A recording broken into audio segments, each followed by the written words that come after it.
नमस्कार दोस्तों, स्वागत है आपका हमारे YouTube चैनल मैथ्स एलिवेशन पर। और मैं जय कुमार एक बार फिर से आप लोगों की सेवा में हाजिर हूँ। तो कैसे हो आप लोग? उम्मीद करता हूँ सभी बेहतरीन होंगे और अपनी अपनी स्टडी भी बेहतरीन कर रहे होंगे।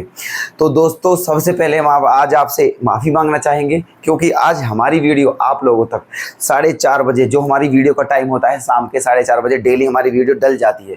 तो आज हमारी ऐसा नहीं हुआ है दोस्तों, क्योंकि हमारे साथ कुछ प्रॉब्लम हो गई थी।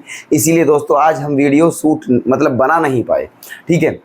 लेकिन फिर हमने सोचा कि हम चाहे आप लेट डालें पर आपके लिए वीडियो बनाएंगे ज़रूर, ठीक है दोस्तों। तो इसीलिए आज थोड़ा लेट हैं, ठीक है। इसीलिए फिर भी हम आपके लिए वीडियो लेकर के आए हैं दोस्तों, बना रहे हैं आपके लिए, ठीक है। और छोटी सी वीडियो है ये, है ना, ताकि आप लोगों तक मैसेज पहुंच सके, ठीक है। चलिए, इसमें आज ये 2 क्वेश्चन कराएंगे हम केवल, ठीक है। बहुत ही अच्छे प्रश्न है दोस्तों, बड़े ध्यान से देखना, ठीक है। और प्लीज़ हमें समझने की कोशिश करना, ठीक है। हमारा उद्देश्य है कि हम डेली आप लोगों तक वीडियो पहुँचा सके समय से।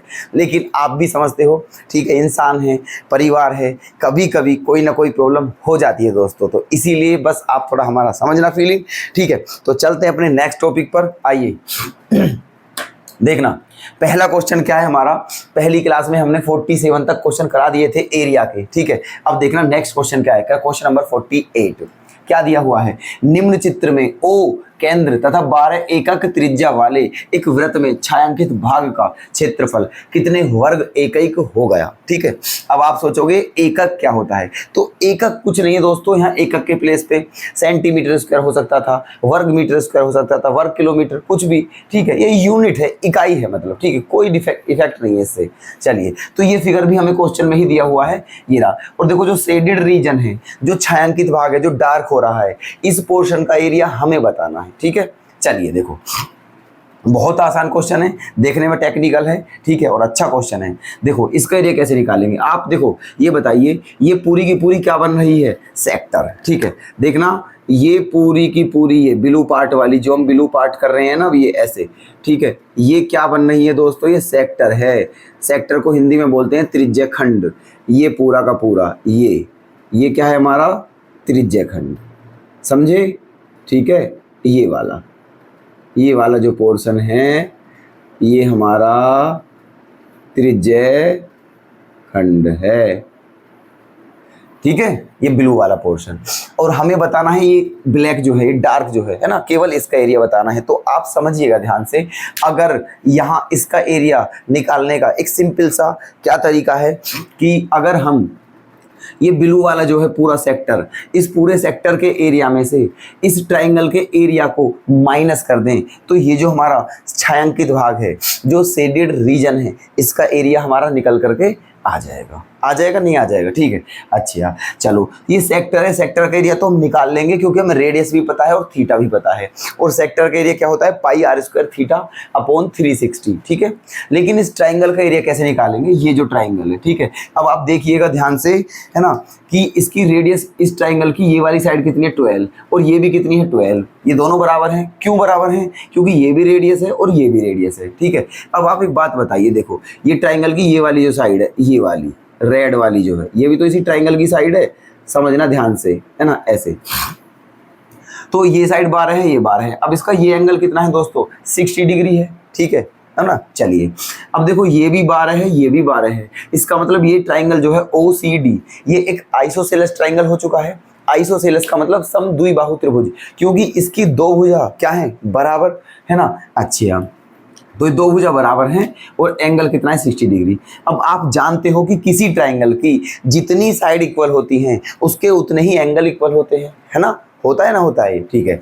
तो देखो ये साइड भी 12 है और ये साइड भी 12 है। इसका मतलब इसकी ये दोनों साइड इक्वल है दोस्तों। जब 2 साइड इक्वल है ना, तो इसके दोनों एंगल भी इक्वल होंगे। कौन कौन से, ये वाला और ये वाला, ठीक है।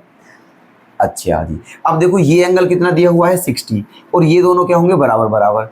और ये भी हमें पता है कि ट्राइंगल के तीनों एंगल का सम क्या होता है, 180। तो आप ही बताइए, क्या ये दोनों कितने कितने के होने चाहिए, ये दोनों 60-60 के होने चाहिए, नहीं होने चाहिए, ठीक है, बिल्कुल होने चाहिए, है ना। क्योंकि ये दोनों इक्वल एंगल भी करने हैं, दोनों का सम 120 भी होना है, तभी जाकर के तीनों को क्या आएगा, प्लस करके 180। क्लियर है। इसका मतलब ये जो ट्राइंगल है OCD, ये एक इक्विलैटरल ट्राइंगल है। क्यों है इक्विलैटरल ट्राइंगल, समबाहु त्रिभुज बोलते हैं हिंदी में, है ना। क्योंकि इसके तीनों एंगल क्या हैं, इक्वल हैं, 60 60 60, ठीक है, इसीलिए एक समबाहु त्रिभुज है।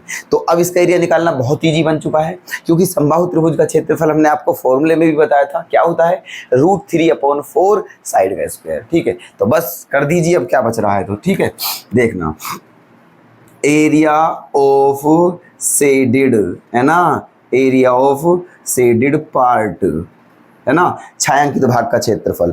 तो पहले किसका क्षेत्रफल, सेक्टर का एरिया, और सेक्टर का एरिया क्या होता है, पाई आर स्क्वायर, आर कितना है 12, और 12 का स्क्वायर क्या होता है 144, ठीक है, पाई आर स्क्वायर, थीटा, थीटा कितना है 60, और अपोन में क्या होता है 360, है ना।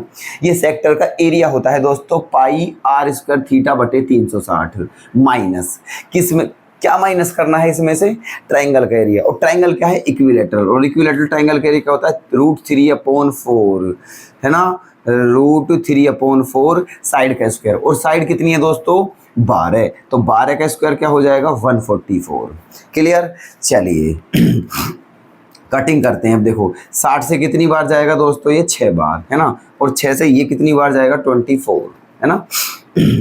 ओके, यहाँ आ जाइए, ये 4 से कितनी बार जाएगा दोस्तों 36 बार, है ना।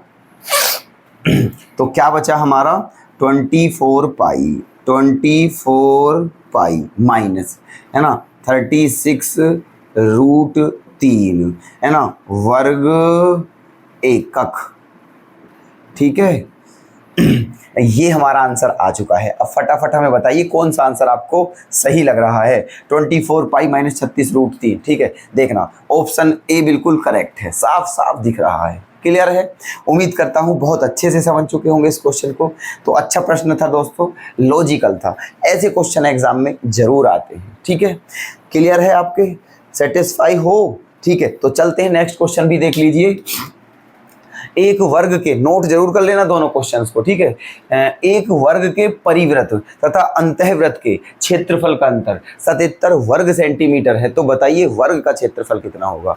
अब समझो पहले परिवृत्त क्या होता है और अंतःवृत्त क्या होता है, ठीक है। देखना हम बना देते हैं आपके सामने एक सर्किल, ठीक है, ये बन गया है सर्किल, ओके, ऐसे, और इसके अंदर क्या बनाते हैं अब, वृत्त, ठीक है, ये वृत्त बन गया है। अब इसके अंदर भी क्या बनाते हैं, एक फिर वृत्त बनाते हैं इसके अंदर, ऐसे, ठीक है। तो जो ये बाहर वाला है दोस्तों, ये बाहर वाला जो है इसे क्या बोलते हैं, परिवृत्त, है ना, बाहर वाला। और जो अंदर वाला है रेड वाला जो है दोस्तों, इसे बोलते हैं अंतःवृत्त, ठीक है, क्या बोलते हैं, अंतःवृत्त, है ना। चलिए अब देखो ये क्या है दोस्तों, यहाँ पर ये सेंटर है, सर्किल का सेंटर है, और ये क्या है हमारा वर्ग, वर्ग की चारों भुजाएं क्या होती हैं, बराबर। मान लिया इसकी साइड ये भी ए है, ये भी ए है, ये भी ए है, और ये भी ए है, क्लियर है। अच्छा जी अब दिया क्या है, जो परिवृत्त का क्षेत्रफल है वो और जो अंतःवृत्त का क्षेत्रफल है वो, उन दोनों का जो डिफरेंस है वो 77 स्क्वायर सेंटीमीटर दिया हुआ है, ठीक है। चलिए अब देखो वृत्त का क्षेत्रफल क्या होता है दोस्तों, पाई आर स्क्वायर, ठीक है। वृत्त का क्षेत्रफल वृत्त का क्षेत्रफल मान लीजिए, देखो जो परिवृत्त है दोस्तों उसकी त्रिज्या क्या होगी, देखना ध्यान से। अगर मैं इन्हें यहाँ मिला दूं ऐसे करके, ये ठीक है, ये तो ये क्या हो जाएगा दोस्तों, ध्यान से देखो, जो बड़ा वाला सर्किल है मतलब परिवृत्त, है ना, ये इसकी क्या हो जाएगा, डायमीटर हो जाएगा, है ना, क्या हो जाएगा, डायमीटर। और जबकि ये स्क्वायर जो ये वर्ग है उसका क्या है, ये डायगोनल है। कहने का मतलब ये है कि जो परिवृत्त है उसका जो वो होगा डायमीटर, वो वर्ग के डायगोनल के बराबर होगा, वर्ग के विकर्ण के, ठीक है। ये D1 मान लिया, ठीक है। परिवृत्त जो है इसका डायमीटर क्या है D1, और जो अंतःवृत्त है इसका डायमीटर क्या है D2, क्लियर। तो जो परिवृत्त है उसका जो डायमीटर होगा वो वर्ग के विकर्ण के बराबर होगा, किसके बराबर होगा, वर्ग के विकर्ण के। और वर्ग का विकर्ण आप जानते हो क्या होता है, A√2 ये होता है, ठीक है। तो ये क्या है, डायमीटर, और हमको क्या चाहिए, रेडियस। तो रेडियस क्या हो जाएगी, इसकी हाफ, है ना, ऐसे। और √2 से कितनी बार कट जाएगा दोस्तों, √2 बार, इसका मतलब क्या आ जाएगा, a/√2, है ना। चलिए, और जो अंतःवृत्त है, अंतःवृत्त, इसका डायगोनल किसके बराबर होगा, अंतःवृत्त आप खुद ही देख लीजिए ध्यान से, ठीक है। अंतःवृत्त जो है ये वाला जो अंतःवृत्त है, इसका डायगोनल क्या होगा, इसका जो डायमीटर होगा दोस्तों ये होगा, इसकी साइड के बराबर होगा, ठीक है। अंतःवृत्त जो है इसका जो डायगोनल है वो इसकी साइड के बराबर है, वर्ग की, और वर्ग की साइड क्या है, a, है ना। तो R2 क्या हो जाएगा, a/2। ओके, ये हो गया। तो अब हमारे पास परिवृत्त की त्रिज्या भी आ गई है और अंतःवृत्त की त्रिज्या भी आ गई है, तो दोनों का एरिया बड़े आसानी से हम ले सकते हैं बिना किसी दिक्कत के, ठीक है। तो परिवृत्त का क्षेत्रफल क्या होता है, πr1² माइनस अंतःवृत्त का क्षेत्रफल क्या होता है, πr2², है ना। दोनों का अंतर किसके बराबर है, 77, ठीक है, किसके बराबर है, 77।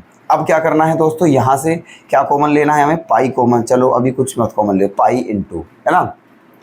R1 की वैल्यू क्या है, ये a/√2, और जब हम इसका स्क्वायर करेंगे दोस्तों तो क्या आ जाएगा, a²/2, है ना, माइनस पाई इंटू R2 की वैल्यू कितनी है हमारी, a/2, जब इसका स्क्वायर करेंगे तो क्या आएगा, a²/4, है ना, और इक्वल में क्या है, 77। अब क्या कॉमन दिख रहा है हमें, πa²/2 कॉमन है, ठीक है। πa²/2 क्या आ जाएगा, कॉमन πa²/2, तो यहाँ क्या बचा 1 माइनस πa²/2 बचा, यहाँ क्या बचा 1/2, इक्वल में क्या है 77, ठीक है, 77।